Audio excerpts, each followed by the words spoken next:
ये कहानी अमेरिका में रह रहे स्टीव की है। बचपन में स्टीव को सर्कस जाकर जोकर के करतब देखना बेहद पसंद था। लेकिन जब वो 13-14 साल का था, तब उसके साथ एक ऐसा भयानक हादसा हुआ कि आज जब कभी भी वो किसी जोकर की तस्वीर भी देखता है, तो उसकी रूह कांप उठती है। एक बार की बात है जब स्टीव अपने दोस्तों के साथ हैलोवीन पार्टी करके अपने घर वापस जा रहा था। उसका घर पास ही था, इसलिए वो वॉक करते हुए अकेला ही अपने घर के लिए निकल पड़ा।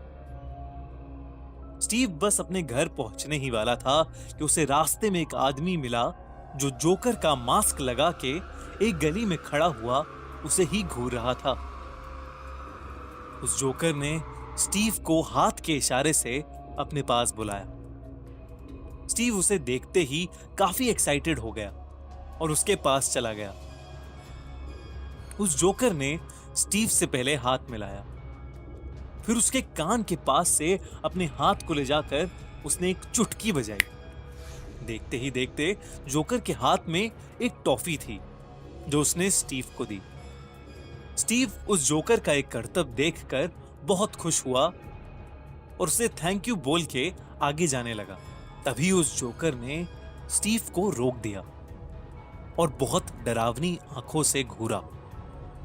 उसकी लाल डरावनी आंखों को देख के स्टीव की खुशी मानो घबराहट में बदल गई हो।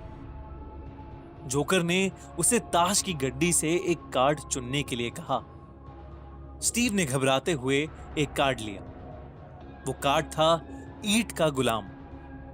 स्टीव ने उस कार्ड को देखने के बाद उसी गड्डी में वो कार्ड वापस डाल दिया और शफल करके उस जोकर को दे दिया। उस जोकर ने ताश की गड्डी में एक कार्ड निकाला और अपनी पॉकेट में रख लिया। उसने चुटकी बजाई और वो कार्ड स्टीव के शर्ट की पॉकेट में आ गया। स्टीव ने जब वो कार्ड देखा तो वो बुरी तरह डर गया। वो कार्ड एक जोकर कार्ड था और उसमें जो जोकर बना हुआ था उसकी आंखों से खून के आंसू निकल रहे थे। स्टीव ने जैसे ही वो कार्ड नीचे फेंका तो उसने देखा कि वो जोकर भी खून के आंसू रो रहा है। स्टीव वहां से डर कर उल्टा भागा, लेकिन जैसे ही वो पलटा वो जोकर उसके ठीक पीछे खड़ा था। उस जोकर ने अपनी कोट की जेब से एक बहुत बड़ा चाकू निकाला। स्टीव ने किसी तरह जोकर की छड़ी छीनी और उसके पैर पर पूरी जान से मारा और वहां से बहुत तेजी से भागा। लेकिन वो जोकर लंगड़ाते हुए जोर जोर से हंसता हुआ उसके पीछे पीछे आ रहा था। स्टीव अपने घर की गली की तरफ जैसे ही मुड़ा, उसे वहां वही जोकर दिखा। अब स्टीव के आगे भी वो जोकर था और पीछे भी वो जोकर। स्टीव को समझ नहीं आ रहा था कि वो जाए तो जाए कहां। वो जोकर चाकू लेकर आगे बढ़ा। स्टीव बेहोश हो गया और उसकी आंखें अगली सुबह हॉस्पिटल में खुली। लेकिन उस घटना के कई साल बाद तक उस जोकर का भयानक चेहरा उसके सपनों में आता रहा। ये कहानी अमेरिका के बिडेफर्ड शहर के 150 साल पुराने सिटी थिएटर की है। 1894 में इस थिएटर में एक बहुत ही भयानक आग लगी, जिसकी वजह से पूरी बिल्डिंग जल गई। 2 साल बाद सिटी थिएटर को वापस बनाया गया। उस समय के परफॉर्मर्स की माने तो दोबारा बनने के बाद इस थिएटर में एक अजीब सी घुटन थी। परफॉर्मर्स को प्रैक्टिस करते हुए सांस की कमी होना, मरे हुए लोगों की परछाई दिखना, इन सभी बातों ने वहां के लोगों के अंदर काफी खौफ भर दिया था। 1904 में वहां एक और हादसा हुआ जिसने इस थिएटर की तस्वीर ही बदल दी। हैलोवीन के दिन ईवा ग्रे नाम की 33 साल की एक खूबसूरत ओपेरा सिंगर का स्टेज पर परफॉर्म करते करते हार्ट फेल हो गया था और उसकी ऑन द स्पॉट डेथ हो गई। कहते हैं उस दिन से लेकर आज तक उसकी आत्मा उसी थिएटर में भटकती रहती। पर एरिका नाम की एक लड़की इन सभी बातों से अनजान थी। साल 2016 हैलोवीन के दिन उसे अपने कॉलेज की तरफ से एक प्ले यानी नाटक परफॉर्म करना था। जिसकी प्रैक्टिस करने के लिए उसके थिएटर ग्रुप को बिडेफोर्ड सिटी थिएटर अलॉट हुआ था। वो अपने और साथियों के आने से काफी पहले वहां पहुंच चुकी थी और उसने सोचा कि वो अपनी प्रैक्टिस शुरू कर दे। वो थिएटर काफी बड़ा था और काफी पुराना भी हो चुका था। दूर दूर तक वहां कोई इंसान नहीं था। एरिका को इतने बड़े थिएटर में अकेले डर तो लग रहा था, पर उसका सारा ध्यान उसकी परफॉर्मेंस पर ही था। वो अपने रोल की प्रैक्टिस कर ही रही थी कि अचानक उसे किसी के ताली बजाने की आवाज आई। उसने ऑडियंस की तरफ देखा तो वहां कोई नहीं था। कुछ देर बाद वहां जो एक बड़ा सा झूमर था उसकी लाइट ऑन हो गई और उसने देखा कि बालकनी में खड़ी कोई औरत उसे घूर के देख रही है। उसने जोर से पूछा, कौन है वहां? पर कोई जवाब नहीं आया और वो औरत वहां से गायब हो गई। एरिका थोड़ा घबरा गई कि उसके साथ ये सब क्या हो रहा है। उसे सांस लेने में काफी तकलीफ होने लगी। ऐसा लगने लगा कि जैसे कोई उसका गला दबा रहा हो।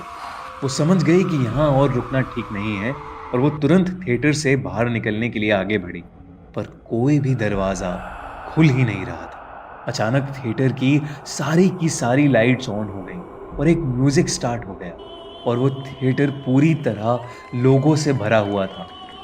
उसने स्टेज की ओर देखा तो वहां एक डरावनी सी औरत गाना गा रही थी। वो औरत वही थी जो उसे पहले बालकनी में दिखी थी। तभी दरवाजे पर जोर जोर से खटखट शुरू हो गई। दरवाजा खुला तो उसने देखा कि और कोई नहीं बल्कि उसी के कॉलेज के साथी वहां आ चुके थे। एरिका ने नजर उठा के देखा तो सब कुछ एकदम नॉर्मल था, पहले जैसा। ना स्टेज पर कोई था, ना ऑडियंस में, ना कोई म्यूजिक बज रहा था और ना ही कोई झूमर जल रहा था। एरिका ने जब अपने साथ हुआ हादसा अपने दोस्तों और सिटी थिएटर के मैनेजमेंट को बताया, तब उसे ईवा ग्रे की कहानी के बारे में मालूम हुआ।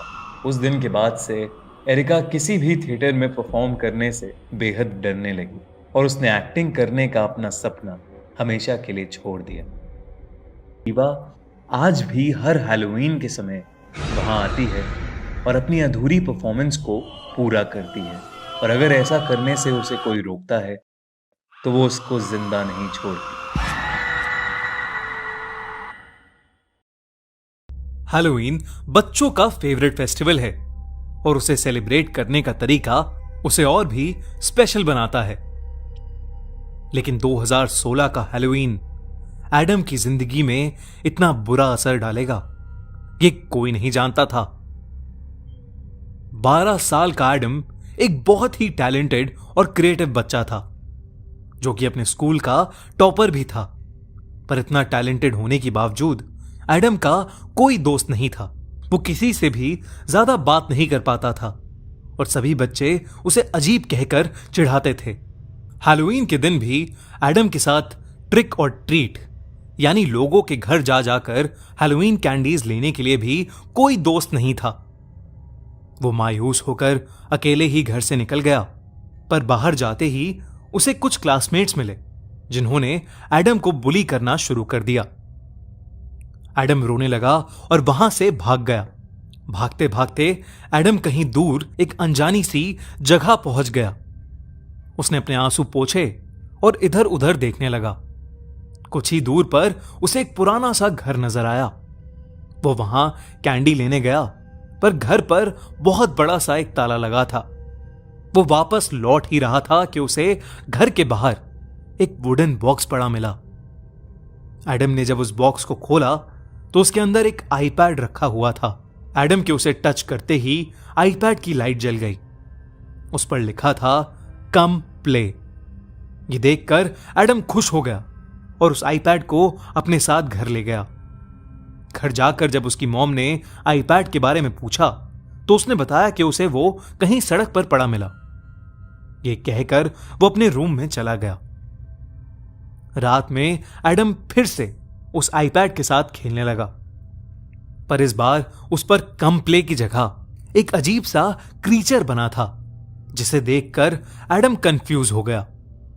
अब स्क्रीन पर उस क्रीचर का नाम लिखा आ रहा था, लैरी। जैसे जैसे एडम उस आईपैड को स्वाइप कर रहा था, वैसे वैसे उसे लैरी के बारे में और पता चल रहा था। लैरी बहुत अच्छा है, पर दूसरे लोग उसका मजाक उड़ाते हैं क्योंकि वो अलग दिखता है। उसे कोई खाना नहीं देता और कोई उसका दोस्त नहीं है। क्या आप उसके दोस्त बनेंगे? ये पढ़कर एडम को लैरी के लिए बुरा लग रहा था, लेकिन एडम को नहीं पता था कि उसके साथ अब क्या होने वाला है। तभी स्क्रीन पर लिखा आया कि लैरी विंडोज और ग्लास के पीछे रहता है। ये पढ़ते ही एडम के कमरे की सारी लाइट्स फ्लिकर करने लगी और उसे कुत्तों के बहुत तेज रोने की आवाज भी आने लगी। एडम कुछ समझ नहीं पा रहा था कि तभी उसकी नजर खिड़की पर गई और उसका दिल दहल उठा। खिड़की पर वही क्रीचर अब आईपैड से निकलकर खड़ा हुआ था और एडम को ही देखे जा रहा था। ये देखकर बुरी तरह डरा हुआ एडम अपने कमरे से बाहर भागा और अपनी मॉम को पुकारने लगा। वो भागता भागता अपनी मॉम के कमरे में गया, लेकिन उसकी मॉम का शरीर शीशे से टंगा था और उनकी आंखें बाहर निकली हुई थीं। ये सब देखकर एडम की आंखों के आगे अंधेरा छा गया। तभी उसे खिड़की पर फिर से एक नॉक सुनाई दी। वहां वही क्रीचर लैरी खड़ा था। लैरी जैसे ही एडम के पास आया और उसने अपना हाथ बढ़ाया, एडम बेहोश हो गया। जब एडम की आंख खुली तो वो हॉस्पिटल में था और उसके डैड ने उसे बताया कि उनके घर में चोरी हुई थी और चोरों ने ही उसकी मॉम को मार दिया। पर एडम को अपने पापा की बात पर बिल्कुल विश्वास नहीं हुआ। उस क्रीचर या यूं कहें कि उस मॉन्स्टर की इमेज एडम के दिमाग में हमेशा हमेशा के लिए छप चुकी थी। इस हादसे के बाद वो आईपैड एडम के घर से गायब था। एडम ने पूरे घर में उस आईपैड को बहुत ढूंढा, पर वो कहीं नहीं मिला। उस दिन के बाद से एडम ने कभी भी उस क्रीचर को दोबारा नहीं देखा। आपको क्या लगता है, लैरी सच में था या ये सब सिर्फ एडम का वहम था? कमेंट्स में जरूर लिखिए। ये कहानी डेविड की है, जो अमेरिका में एक छोटे से शहर में रहा करता था।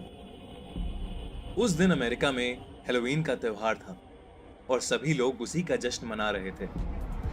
हैलोवीन की रात उन लोगों को याद किया जाता है जो अब इस दुनिया में नहीं है, जैसे उनके परिवार वाले, जंग में शहीद हुए जवान या जिन्होंने सोसाइटी के लिए काफी योगदान दिया हो। कहते हैं इस रात को असली दुनिया और गुजर चुके लोगों की दुनिया के बीच एक पैसेज यानी एक रास्ता खुलता है और जिन भी गुजरे हुए लोगों को याद किया जाता है वो उस रास्ते से अपने लोगों से मिलने आते हैं। डेविड भी हैलोवीन की तैयारियों में लगा था। उस रात उसके अंकल एंडरसन ने उसे डिनर पर बुलाया था। मिस्टर एंडरसन की वाइफ पिछले 4 सालों से लापता थी और तब से वो थोड़े अजीब से हो गए थे। डेविड को अपने अंकल बिल्कुल पसंद नहीं थे और उसे अपनी आंटी से बहुत लगाव था। इसीलिए वो उस दिन 4 सालों के बाद अपने अंकल का हाल चाल जानने के लिए वहां गया। जब वो वहां पहुंचा तो मिस्टर एंडरसन की हालत देख वो थोड़ा सहम गया। ऐसा लग रहा था कि जैसे वो सालों से नहीं सोए। पूरे घर में अंधेरा था और बस एक ही बल्ब जल रहा था। डेविड को वहां कुछ ठीक सा नहीं लग रहा था। डेविड बैठ के उनसे बातें ही कर रहा था कि उसे लगा कि किचन में किसी के खाना बनाने की आवाज आई। ये सुन के उसे अपनी आंटी की याद आई। वो ऐसे ही उसके लिए खाना बनाया करती थी। उसने अपने अंकल से पूछा, क्या यहाँ कोई और भी है क्या? तो अंकल ने कहा कि नहीं, कोई और नहीं है। कुछ देर बाद जो एक बल्ब जल रहा था वो फ्लिकर करने लगा। अंकल एंडरसन जैसे ही ये चेक करने के लिए अंदर गए, वैसे ही किसी ने डेविड का नाम पुकारा। डेविड, मैंने तुम्हारा बहुत इंतजार किया। तुमने आने में इतनी देर क्यों कर दी? ये आवाज किसी और की नहीं बल्कि उसकी आंटी की थी। आंटी, क्या ये आप हैं? उस लाइट की फ्लिकर में उसे कुछ धुंधला सा दिखा। उसकी आंटी की आत्मा उसके ठीक सामने खड़ी थी। फिर वो आत्मा धीरे से घर के बेसमेंट की तरफ चली गई। डेविड डरते डरते उसके पीछे गया। बेसमेंट में जाते ही वो आत्मा गायब हो गई और डेविड ने वहां का भयानक दृश्य देख के तुरंत पुलिस को फोन किया। उसने देखा कि वहां सैटन यानी गॉड ऑफ डेथ की मूर्ति है और उसके आगे 4 लोगों की सड़ी हुई लाश पड़ी है। कुछ ही देर में उसे चक्कर आने लगे और वो बेहोश होकर नीचे गिर पड़ा। जब उसकी आंख खुली तो उसने देखा कि अंकल एंडरसन ने उसे बांध रखा है और वो सैटर्न की पूजा कर रहे हैं। डेविड को ऐसा लगने लगा कि शायद ये उसकी जिंदगी का आखिरी दिन होगा, पर तभी वहां पुलिस ने आके उसे बचा लिया और अंकल एंडरसन को गिरफ्तार कर लिया। इंटेरोगेशन के बाद मालूम हुआ कि उन 4 बॉडी में से एक बॉडी उनकी वाइफ की थी और बाकी 3 उस शहर से गायब हुए लोगों की। हर हैलोवीन को इन लोगों की बलि चढ़ा के एंडरसन सैटर्न को खुश करके अमर बनना चाहता था और इसीलिए उसने इन सब लोगों का मर्डर किया। डेविड भी शायद आज जिंदा नहीं होता अगर वहां उसकी आंटी की आत्मा नहीं आती। डेविड ने उन चारों बॉडीज का सही तरीके से बरियल किया। तब से वो हर हैलोवीन का दिन पब्लिक सर्विस करके बिताता है।